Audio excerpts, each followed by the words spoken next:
আমরা এখন 5টি সংখ্যার যোগফলের ফ্লোচার্ট করব, ঠিক আছে? এটা কিভাবে করব? আমরা এটা যদি দুইটা ধাপ নেই, প্রথমে হচ্ছে অ্যালগরিদম।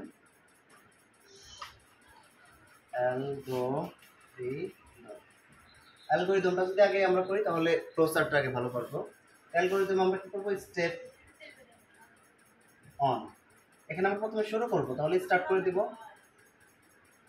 তারপর হচ্ছে কত, দ্বিতীয় ধাপে আমরা ইনপুট করে নিব, অর্থাৎ তথ্যগুলো ইনপুট হিসেবে করে নিব 5টা সংখ্যা। তাহলে 5টা হচ্ছে A B C D E. তারপর হচ্ছে পরের ধাপে স্টেপ 3, এখানে এগুলো যেহেতু আমরা যোগ করব, যোগের জন্য আমরা সামটা ব্যবহার করব, এস ইউ এম। তাহলে কি করব? A plus B plus C plus D plus E. এই কাজটা আমরা করে নিলাম। এখন তো আমাদের ফলাফল দেখাবে। তাহলে স্টেপ 4, এখন আমরা করব, যেহেতু যোগ করে গেছি এটাকে আমাদের প্রিন্ট করতে হবে। প্রিন্ট এস নিয়ে নেব। এখন আমাদের কাজ শেষ। 5 হবে যে শেষ, তাহলে এটা হবে এন্ড।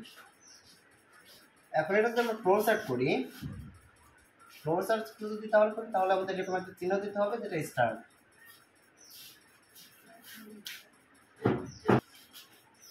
পরবর্তী ধাপে আসবে ইনপুট। ইনপুটের জন্য আমাদের কি করতে হবে? প্রক্রিয়াকরণ চিহ্ন ব্যবহার করতে হবে অবশ্যই।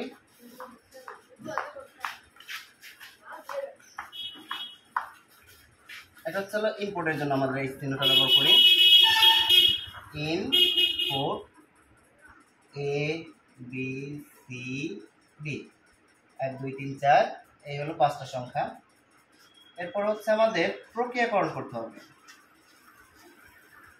প্রক্রিয়াকরণ যদি করি তাহলে এটা চতুর্ভুজের আয়তের মতো চিহ্ন দিতে হবে। তাহলে যোগের জন্য আমরা কি ইউজ করব? এস ইউ এম সাম, এবং প্লাস করে দিব। আমাদের কাজ অলরেডি শেষ। আর এখন একটা সামুদ্রিকের মতো একটা চিহ্ন আঁকবো, যেটা হচ্ছে আমাদের প্রিন্টের জন্য ব্যবহার করব। প্রিন্ট এস, এট লাস্ট আমাদের কাজ শেষ। এই হচ্ছে আমাদের 5টি সংখ্যার যোগফলের টোটাল অ্যালগরিদম এবং ফ্লোচার্ট। আশা করি বুঝতে পারছেন।